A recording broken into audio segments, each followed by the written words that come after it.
Hi guys, இன்றைக்கி நம்ம என்ன சமைக்க போகிறோம்னா லஞ்சுக்கு செட்டிநாடு எக் கிரேவி.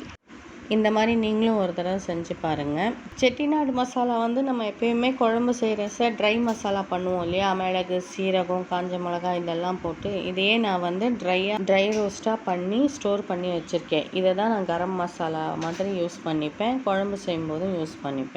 இந்த கிரேவிக்கு தேங்காய் போடணும். தேங்காய், முந்திரி மிக்சியில் அரைச்சி அந்த ட்ரை மசாலாவும் மிக்சியில் போட்டு நல்லா அரைச்சிங்கன்னா ஃப்ரெஷ் மசாலா மாதிரி ஆகிடும். நல்ல வாசனையாகவும் இருக்கும். இதெல்லாம் எனக்கு அர்ஜென்ட் குழம்புங்க. நான் என்ன இருக்கோ அதை வச்சு குழம்பு செஞ்சுருவேன். இப்போ நம்ம வெளியில் போயிட்டு வரோம், என்ன சமைக்கணும்னு தெரியல அப்படின்னா இந்த குழம்பு செஞ்சுருவேன். அது மாதிரி சிம்பிளாக செய்கிறது தான் இதெல்லாம். இது இல்லை அது இல்லைன்னு சொல்லாமல் இருக்கிறத ஏதோ சமைச்சு சாப்பிட்றணும். ரேஷன் போகிற வேலை இருந்துச்சுல, ரேஷன் கடையில் ஒரே கூட்டம்.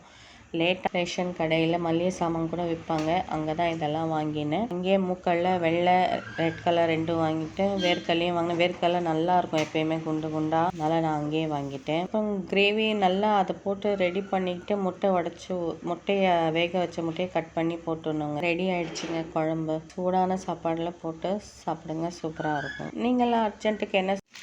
கிரேவி ரெடி ஆகிடுச்சிங்க. அர்ஜென்ட் குழம்புங்க இதெல்லாம், டக்கு டக்குன்னு செஞ்சிடலாம் வீட்டில் இருக்கிறதே வச்சு. அவ்வளோதாங்க, செட்டிநாடு எக் கிரேவி ரெடி ஆகிடுச்சு. நீங்களும் செஞ்சு பார்த்து எனக்கு கமெண்ட்டில் சொல்லுங்கள்.